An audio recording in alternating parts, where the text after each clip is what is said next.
Jackson, Mississippi. AP. Mississippians stood in line in some crowded precincts Tuesday to vote in a hard-fought governor's race between Republican incumbent Tate Reeves and Democratic challenger Brandon Presley.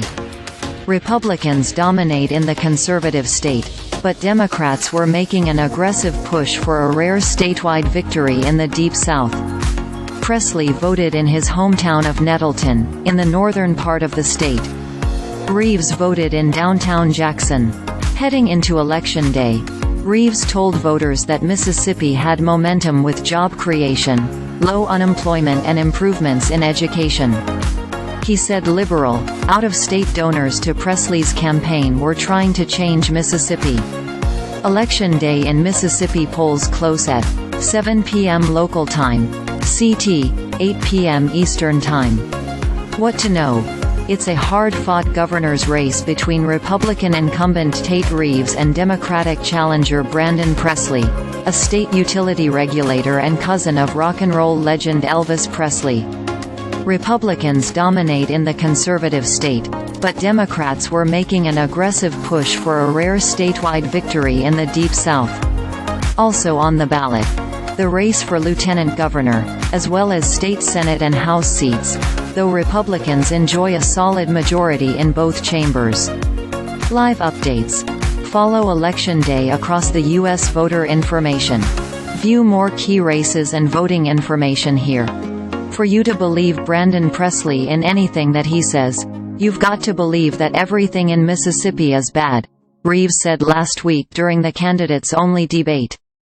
Presley, a state utility regulator and second cousin of Elvis Presley, said Reeves had hurt the state by refusing to expand Medicaid to cover people working lower-wage jobs that do not provide health insurance. Presley pledged to clean up government corruption, pointing to welfare money that was spent on pet projects for the wealthy and well-connected rather than aid for some of the poorest people in one of the poorest states in the nation. He's not going to open his mouth about ethics reform, Presley said of Reeves. He is the poster child of this broken, corrupt system. Republicans have held the Mississippi governorship for the past 20 years.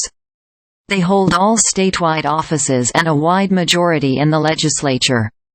The last time a Democrat won the presidential vote in Mississippi was 1976, when Georgia's Jimmy Carter was on the ballot. Presley's campaign raised $11.3 million this year, compared with Reeves' $6.3 million. But Reeves started the year with more money. By late October, Presley spent $10.8 million and still had $1.3 million, while Reeves spent $11 million and still had $1.2 million. Democratic nominee for Governor Brandon Presley, right, shakes hands with a Tougaloo College student, Tuesday, October 24, 2023, during a Jackson, Mississippi, campaign stop. AP photo, Rogelio V.